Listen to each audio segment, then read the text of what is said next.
सच्ची भक्ति और प्रेम से भगवान को भी जीता जा सकता है।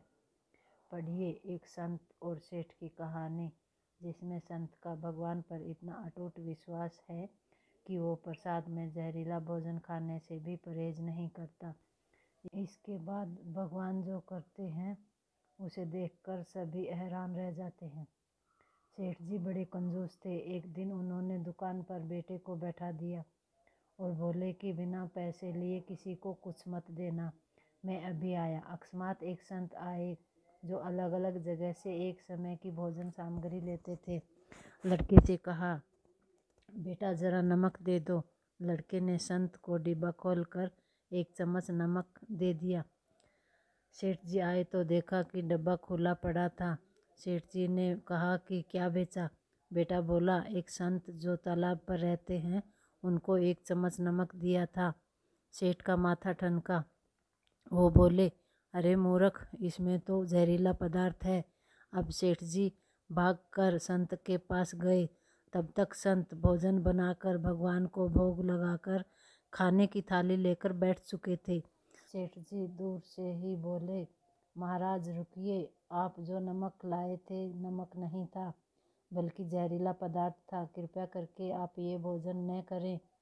संत जी बोले, भाई हम तो प्रसाद लेंगे ही, क्योंकि भोग लगा दिया है। भोग लगाकर भोजन छोड़ नहीं सकते। अगर भोग नहीं लगाते तो भोजन बेशक छोड़ देते। ये कहकर संत ने भोजन को प्रसाद समझकर खाना शुरू कर दिया। सेठ जी के होश उड़ गए।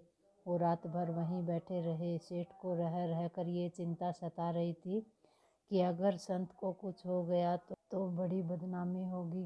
रात में अगर तबीयत बिगड़ी तो कम से कम वैद्य को दिखा देंगे।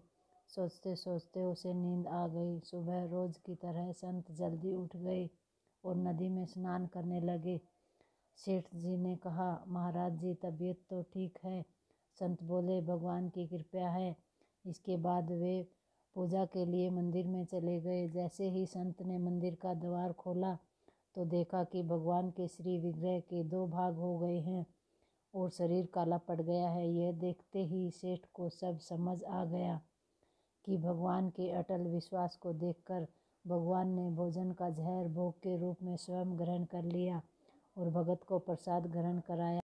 इसके बाद सेठ जी तुरंत घर आकर बेटे को दुकान सौंप दी और स्वयं संत की शरण में आकर भगवान की भक्ति करने लगा। भाग्य उसी का साथ देता है जो बहादुर हो और जो संघर्ष से कभी ना घबराए।